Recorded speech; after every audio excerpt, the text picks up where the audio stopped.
Welcome to Whispers of Life. Do you remember your first journey alone? The fear you didn't name, the courage you didn't yet know you had. This is a story from such a journey when a 16-year-old boy learned in a railway station far from home that not all wanderers are lost.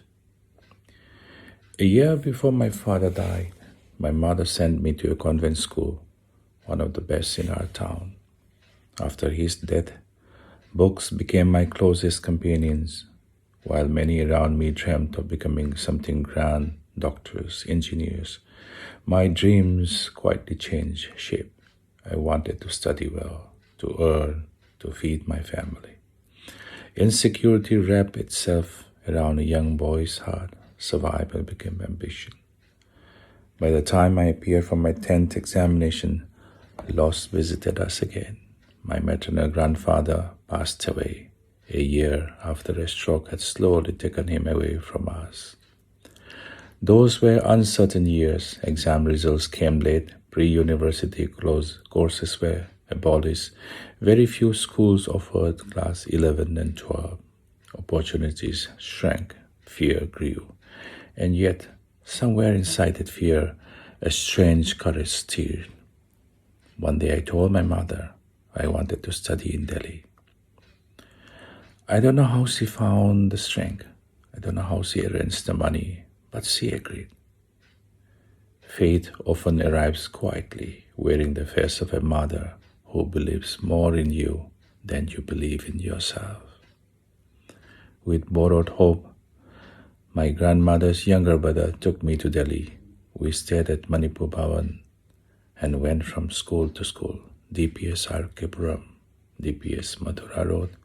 Each gate felt taller than my chances. Fear followed me south to Tirupattur, to Bangalore, to the distant hope of Lovedale, but doors closed everywhere.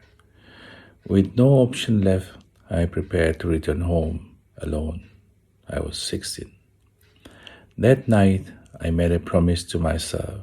Wherever life gives me a chance, I will make it count. Madras Central received me before dawn. The station was awake long before the city. Lights hummed, trains breathed heavily. Porters slept curled beside pillars.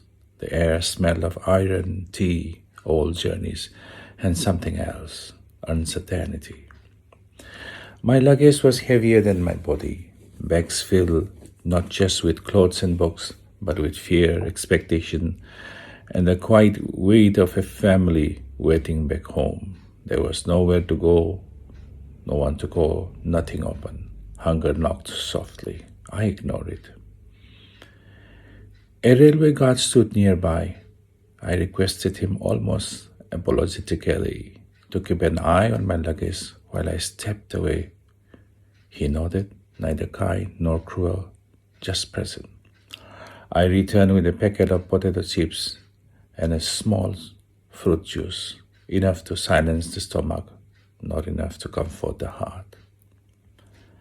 I then spread a thin cloth on the cold platform floor, pulled my bags close, tied their handles together, and looped them around my arms as if I could physically bind my future to my body. Sleep came reluctantly. That's when he appeared. A middle-aged man, white dhoti, calm eyes. He sat beside me without questions. We spoke in broken English and gestures. When he learned I was traveling alone, he said gently, "For tonight, God has sent an elder brother for you." He offered to stay awake and watch over me. All the frightening stories I had grown up hearing about stations and strangers fell silent.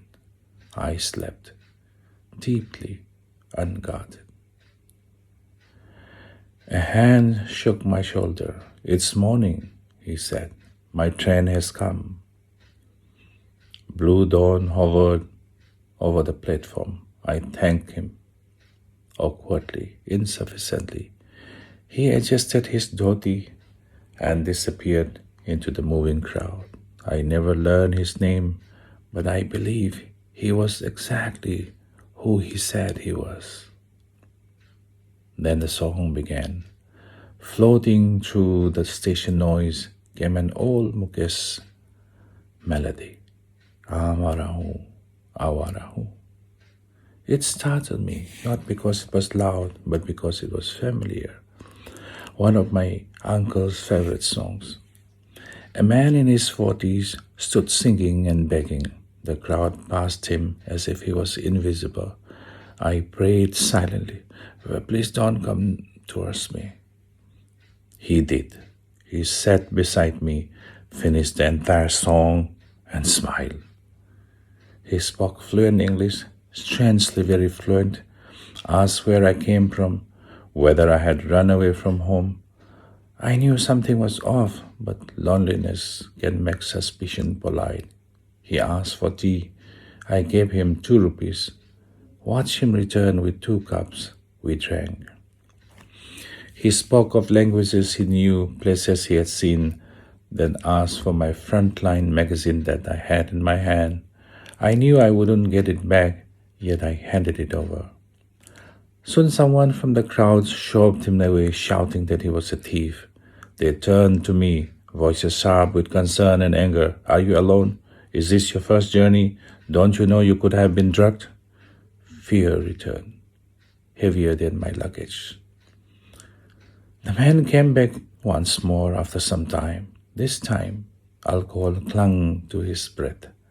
The magazine was still in his hand. I asked him quietly to return it. He said, "You should have thought before giving it."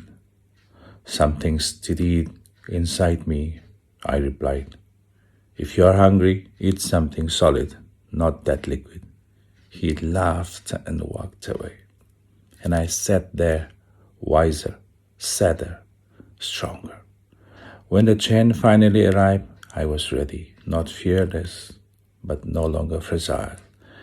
A man beside me asked if I was traveling alone to Calcutta. When I nodded, he said, "Come, we'll go together." As the train began to move, I climbed in, bags, fear, hope, and all, and claimed an upper berth. And just like that, my journey home began. I was still Awara, a wanderer. But I understood something then, that not all wanderers are lost. Some are learning, some are trusting, some are being quietly carried by faith through strangers, through songs, through railway stations at dawn. And perhaps Awara Hoon is not a lament. Perhaps it's a prayer. Thank you for listening to Whispers of Life, a new story every Sunday. Until then, walk gently, trust quietly, and keep going.